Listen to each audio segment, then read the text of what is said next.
कर नित्य करहि राम पद पूजा, राम भरोस हृदय नहीं दूजा। कन्या राशि के जातक अगस्त 2025 ये कहीं ना कहीं आपको एक तरीके से मजबूर करेगा कि जो आपकी पुरानी आदतें हैं आप उससे अपने आप को बाहर निकालो। ये समय ऐसा आएगा जहां पर समय आपकी तो परीक्षा लेगा ही लेगा, लेकिन अब जो आपका भाग्य है ना वो अब जवाब देने के लिए तैयार हो गया है। कहीं ना कहीं जो आपके मन में घर्षण था, जो आपके ऊपर प्रेशर था, वो कम होगा और ये जो समय है कुछ नया करने का होगा। अब आपकी तरफ आपके लोग बड़ी उम्मीदों से देखेंगे। कहीं ना कहीं उनके अंदर ये एक इच्छा रहेगी कि आप कुछ बड़ा करेंगे जिससे उनका भी फायदा होगा। तो ये समय आपके लिए बड़ा ही शुभ समय आने वाला है, अगस्त का महीना।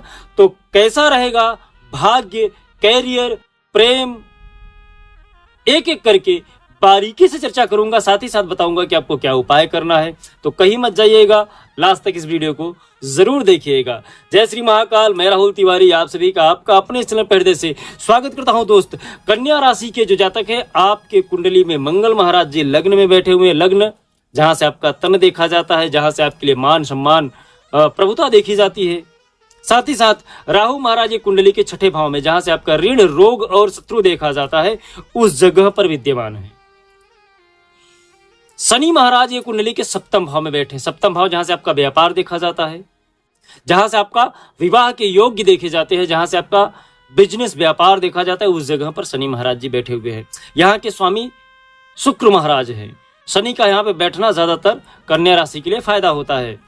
गुरु महाराज और शुक्र महाराज ये दोनों आपके कुंडली के इस समय कर्म के भाव में बैठे हैं। कर्म प्रधान विश्व कर राखा, जो जस करस तो तस फल चाखा। ये कुंडली के दसम भाव में बैठे हैं। आप जैसा करेंगे वैसा भरेंगे। ये कर्म जो है दसम भाव को इंडिकेट करता है। सूर्य महाराज और बुध महाराज ये आपके एकादश भाव में लाभ के भाव में बैठे हैं, जहां से आपका गोल देखा जाता है, उद्देश्य देखा जाता है, बड़े भाई का सहयोग देखा जाता है, जो आपके बुजुर्ग हैं उनसे आपको कितनी मदद मिलेगी ये देखा जाता है। जो कुंडली का द्वादश भाव है वहां पर केतु महाराज जी विद्यमान है। केतु महाराज आपके एक्सपेंस के क्षेत्र पे बैठे हुए हैं। तो यहां पर जो आप बाहर कहीं यात्रा करेंगे या फिर बाहर ट्रैवल करेंगे उसका देखरेख केतु महाराज इस समय करते हुए दिख रहे हैं। अब यहां पर बात करें सर्वप्रथम कि आपका जो पंचमेश है वो कहां पे बैठे हुए हैं, सप्तमेश जो है वो कहां पे बैठे हुए हैं, नवमेश है वो कहां पे बैठे हुए हैं। पंचमेश आपके शनि महाराज हैं, सप्तमेश आपके गुरु महाराज हैं और जो आपके नवमेश हैं, भाग्येश हैं, वो हैं शुक्र महाराज। शनि महाराज इस समय आपके कुंडली के केंद्र में बैठे हुए हैं, अर्थात सप्तम भाव में बैठे हुए हैं। गुरु महाराज ये भी केंद्र में बैठे हुए हैं, दसम भाव में बैठे हुए हैं और शुक्र महाराज भी केंद्र में बैठे हुए हैं। तो जो सब आपके मंगल करने वाले हैं वो सब के सब केंद्र में विद्यमान हैं।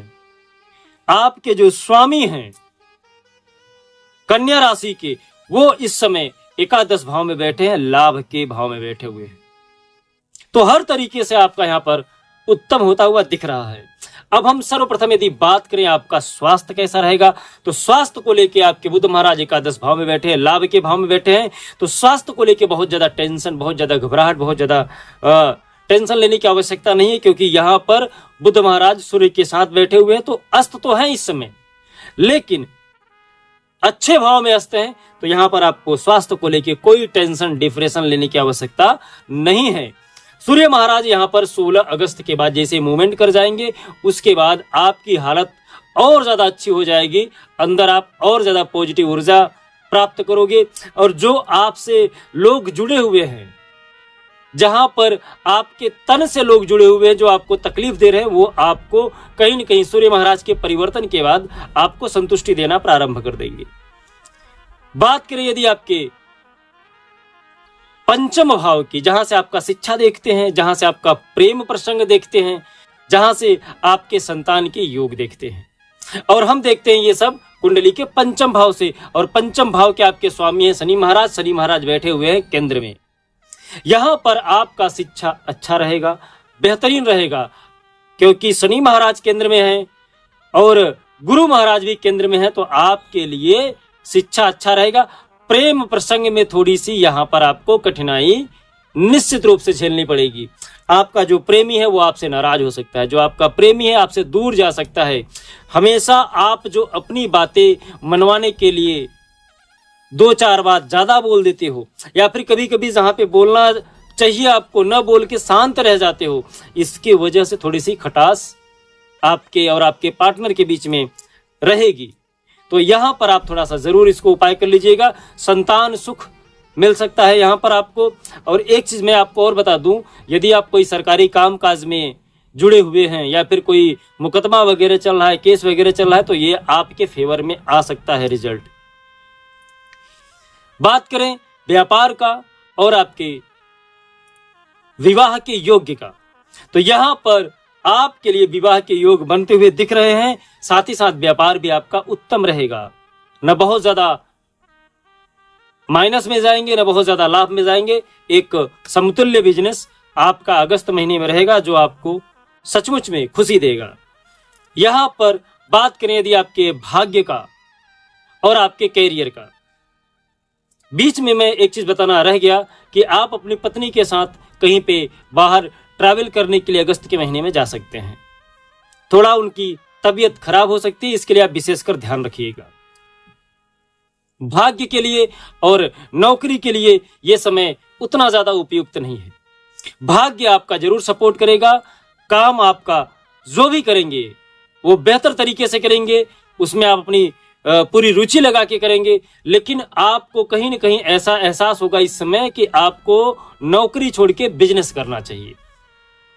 और यह समय परिवर्तन का नहीं है, यह समय आप नौकरी कर रहे हैं तो नौकरी पे फोकस करिए। 2 महीने 3 महीने रुक जाइए, उसके बाद आप यदि नौकरी से शिफ्ट करना चाहते हैं बिजनेस में तो कर लीजिएगा। और यदि आपकी उम्र 35 साल की हो गई है तो आप जरूर स्विच कर लीजिएगा।